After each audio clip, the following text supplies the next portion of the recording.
Hello, Goten here, welcome to this 3D animation pilot episode process video. So, without further ado, let's dive in the story.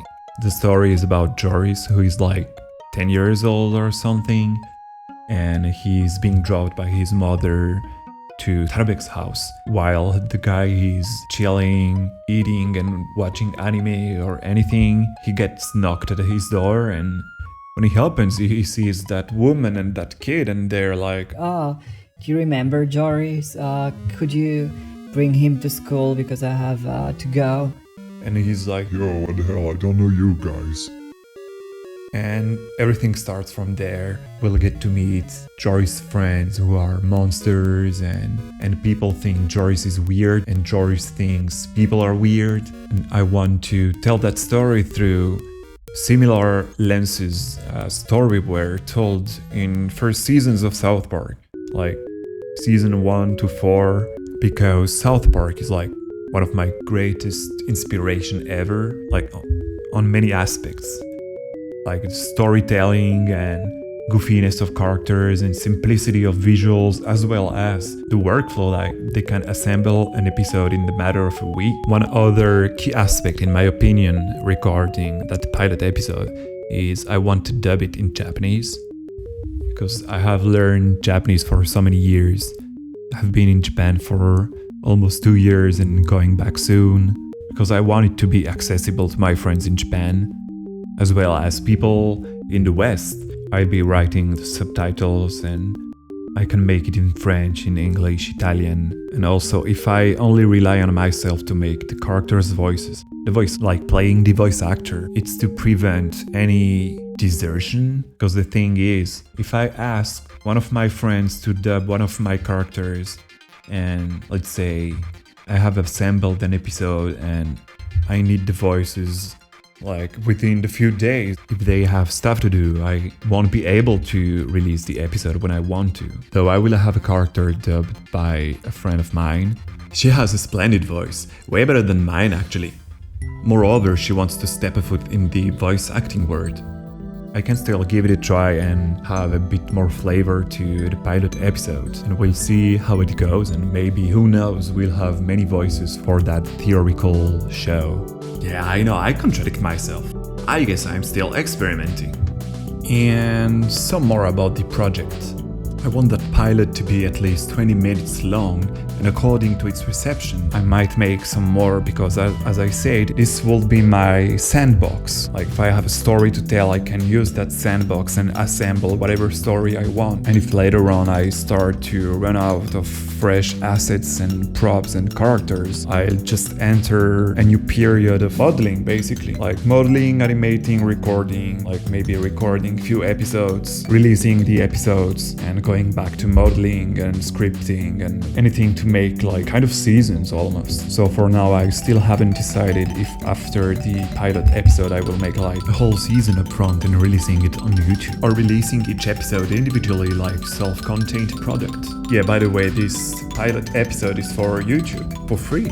All that being said, now that you know where the story emerges from, you may wonder why 3D. Because if we look back to Flash animations or cutout animations, one can achieve the same kind of goal I want to achieve, like making a lot of preparation, like many characters, props, assets, backgrounds, anything, and then just having to assemble and animate and lip sync all the animation. It still takes time, but it can be done, I'm pretty sure, in 2D with softwares like Synfig. If you dig in my channel, you should find some stuff I did a while ago with Synfig, although nothing crazy. So yeah, why not 2D? Well, because I had those ideas running in my mind. It was like scenes and shots and mood and whatever, like lighting and story bits. I was seeing these images in my mind, and I thought, oh, I need to make a movie. I need to make at least a short movie. That was when I was university student. So actually, not long ago, I went to Japan as soon as I finished my studies. But still, during my university studies, I never had the opportunity to make that movie or short film or whatever could this mess have become. More like I kept coming up with excuses, if you asked me. Then, during my trip, I watched a lot of movies made with small budgets, like Yamamoto Masashi's movies or Tsukamoto Shinya, Anno Hideaki, Sono Shion, Mark Borchard, Ishii Sogo, and many others. So I thought that was looking cool, and all of these directors made so many interesting movies with little to no budget. Like especially Yamamoto Masashi, he has like trippy stories and trippy visuals sometimes, and he dives in underground Japan. We follow many outcasts from Japanese society, and sometimes he tackles sensitive topics too. So if you don't know what to watch tonight or whichever night, just watch a movie from Yamamoto Masashi. It's worth it. It's good shit, trust me. But then I was on my trip and I only had my phone camera and my compact camera I received like almost 10 years ago. I tried to film stuff I saw on my daily adventures, but I couldn't come up with a story. It was indeed that if I wanted to make a movie, I had to start from what I had. So just a camera and maybe people, I don't know. So yeah, I was always on the road and I didn't know what to make as a movie, and I had my girlfriend traveling with me and she will say, just make something if I want to make a movie. Because after all, as someone said, I don't remember who exactly, but if you want to make film, you just need something that films.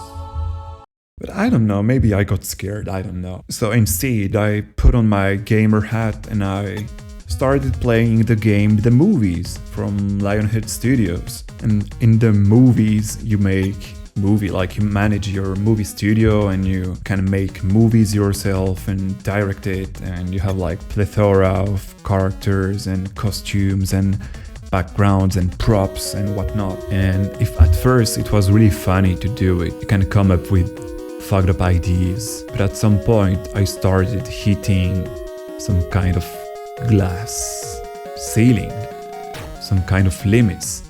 Like you can do so many things, but you have little to no control over it. So I put back my gamer hat on a shelf, and I remembered that during my university years I did some 3D, and I could use that 3D to make my projects come true, provided I knew how to make it, of course. And so I started making characters and stuff, following some tutos, and eventually for some reasons I stopped. I think it's because I went on a visit to my family in Europe, and when I came back to Japan, I've realized I have met many people and made friends, and I have like a small network of people to potentially work with. So that's what I did. I wrote a script with my girlfriend and we asked people around us if they wanted to participate, as in acting or helping.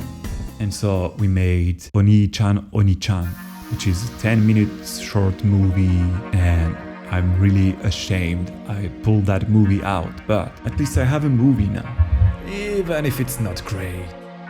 So once that movie was done, I went back to other passions like painting. I did like few paintings and few painting experiments, but then the movie making itch came back. And so I talked about my new ideas about to make a new movie, but it was around Golden Week in Japan, and many people have their holidays during Golden Week. So we didn't have that many space to make that new movie. Actually, I helped a friend filming her movie. I just held the camera, but more in the future.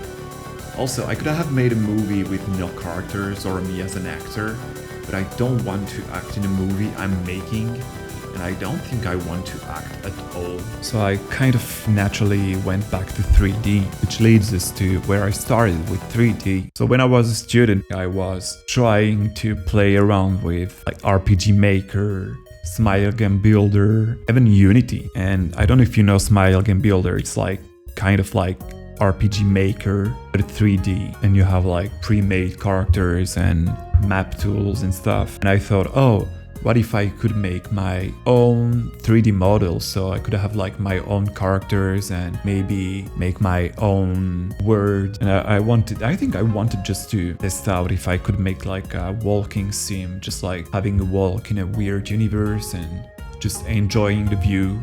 This will have been like the main interest of that idea that came and went super quick. Then I realized making 3D was harder because I had no idea how to use 3D softwares. So I discovered Blender and I just followed some tutorial to make low poly characters, buildings, weird stuff. Really simple, like entry-level ones. So I remember I followed that tutorial that many people have followed, I'm pretty sure, really good one. And also I had followed that tutorial about how to make characters kind of fast and how to rig them and stuff. I remember I tried, but my animations and models were shit. With sometimes I had abandoned and went back to drawing and painting. And then while in Japan, as I said, I went back to 3D and I made short animation. And that short animation was like a benchmark test for my future projects, which is that one I'm showcasing right now. Though even after making that short animation, I was still in between what I wanted to make and what I could make. It was clear that I had to learn some more about how to use Blender, so I started following more and more complex tutorials on YouTube and reading forums and Reddit. And I had so many failed attempts. But eventually it started getting better. I started developing my characters while using Final Fantasy VII models. And from there I basically used them as stencils. And then I've developed my own kind of Final Fantasy VII-esque characters. And then they evolved, like making hair. At first they were like blocky and weird and chunky. And then I found a tutorial about how to make hair. And I started making and remaking all the hair of my characters and learning how to rig properly, although the rigs are really simple. Then I learned how to texture and how to animate texture, more like how to keyframe a shader, because I wanted my character's eyes and mouths to be 2D. And then I would shrink wrap the eyes, faces and mouth character's head. And then I started discovering how to make materials, geometry nodes and simulation, like explosion simulation and stuff. Also, one of my biggest and most saddening issues I had with Blender and my project was I wanted to make like an open world map for my project, like having a consistent city or a hood map with the same places every episode at the same place, and just like having consistency in the background, you know. It was kind of a fantasy I had, so I tried. I made like a whole hood inspired by where I was living in Japan, but then it didn't go super well with Blender. It started to be like super laggy and crashing, and so I realized it was impossible yet to do that on Blender. So I thought about using Unreal 5 because it's free and I know you can do animation, but then I opened Unreal 5 and I thought, oh, I will have to learn all of that. And instead of trying to learn and losing time on my project, I've decided to just make a project per map. So I just copy pasted like the key elements of my hood, areas and buildings and elements from my main file to various separated files. And it went smooth. So at first I was kind of discouraged. I was sad, disappointed, but I ended up making more beautiful areas and shots, preparing camera angles. I think it ended up looking better that way. Once that project is finished, maybe I'll transfer everything from Blender to Unreal 5 and have like a Blender modeling workflow to Unreal 5 and animate and record there, and also render, because rendering was one of my big enemies when I had that big map. Although it was laggy, I could still animate and do stuff and do some more modeling and play with the lights and stuff. But once I made like super short animation, maybe 250 frames, I tried to render and it didn't go well. And of course I'm rendering on Eevee. Talking about losing time on my project, you may wonder, do I have like a scheduling or plan or anything? Basically, no, I don't have any schedule. I don't really have scheduled my project, because although it's like a lot of work up front and a lot of work down front, I guess, I will always prefer flexibility. Especially since it's my own project. If it was someone else's project, I wouldn't mind like a deadline and to schedule and plan ahead everything. But I have like a broad plan, like making the characters first and model everything, and then next step making the eyes, and next step making anything else. So what I'm doing right now are like, I'm still making some characters and arranging the settings and making it beautiful. Although my main goal is not to make it beautiful but funny. And also I don't schedule, because if I want to work for 14 hours straight on my project, I just do it. I want to work only like 1 hour, half an hour, 10 minutes, I just do it. Am I not self-disciplined? Yes, maybe. And to keep the motivation fresh, I sometimes switch between modeling characters and modeling environments, and sometimes doing other things. I have done few test animations too. I wanted to try the lip syncing with the 2D textures. It's important to me to have a flexible schedule, because I have other passions like painting and drawing, and also I'm writing a novel right now, so it's not related to the animation. Like I want my 3D pilot to be funny and maybe absurd, whereas my novel is more introspective. It's a different atmosphere, it's darker, talks about loneliness and stuff like this. Broadly inspired by Wong Kar-wai, Fallen Angels and Chungking Express, but located in Tokyo instead of Hong Kong, inspired by the stories of the people I've met in this city. Almost like a tribute to both Wong Kar-wai and the people I've met in the city and what they brought alongside and their point of views and so on. But yeah, anyway, it's like super unrelated to my 3D show. I just kind of needed to write it down, but we'll talk about that book another day. As for visual inspirations, I borrowed from Final Fantasy VII on PS1 and Wind Waker, mostly, just to name the most famous ones. But basically anything cel-shaded and low poly from any sort of media, mostly for the characters. Whereas when it comes to the environments, making my environments always thinking, oh, what would it look like if it was on PS1 or on PS2? And I've realized my environment started looking like PlayStation 2 environments. Well, more like a beefy PS2. But yeah, overall PS1, PS2 era graphics. Anyway, next point is, while recording my process on Krita and Blender, I sometimes have forgotten to press the record button. Like, you know, sometimes you're so much into it, you forget about everything around. Like, I would skip meals because I was too much into it. But worry not, for the next episode, I'll make sure to record everything I can and also to record key moments of the development. So of course, if you like the process, just come back within a few weeks. Yeah, you know what? Let's say last week of September 2025. It's a royal promise. Last week of September I will post another process video. Oh, by the way, I'm pretty sure I have forgotten many aspects and key moments of my process and development. If you have questions, you're entirely welcome to ask. Remember, there is no stupid questions, only stupid people. And you might want to stick with me because I'm going to showcase what the characters look like in their latest form. I feel like I'm making a devlog, but I'm not even making a video game. So what is it called when you're doing animation and you're doing like vlog type of videos? You make like a vlogation.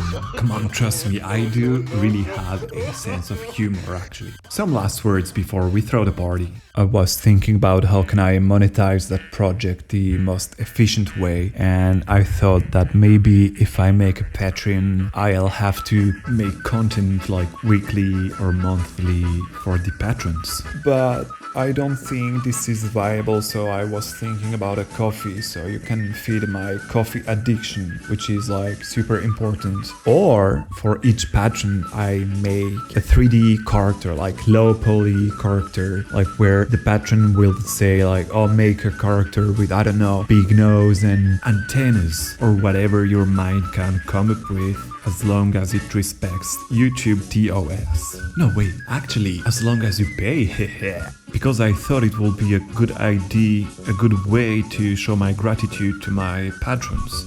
And voila. So either I'll make a Patreon page or a coffee page, or both actually. I'm also open to money laundering. I'm joking. I'm joking. I mean, I don't know.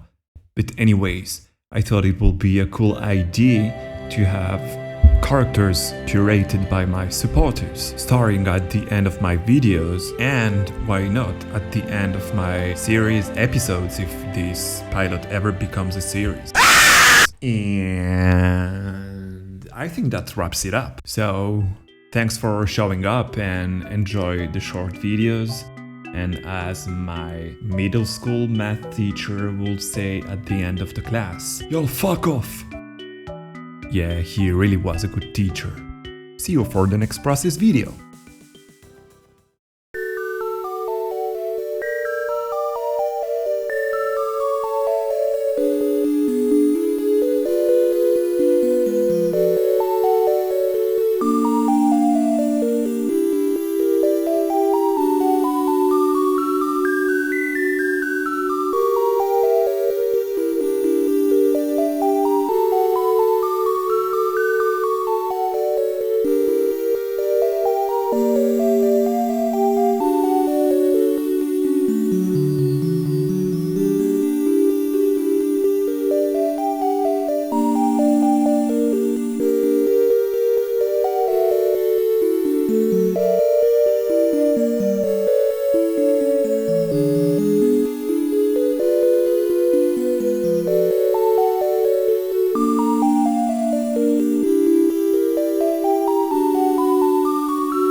でも気持ちいいんだもん。だから人の前でシコシコすんなって。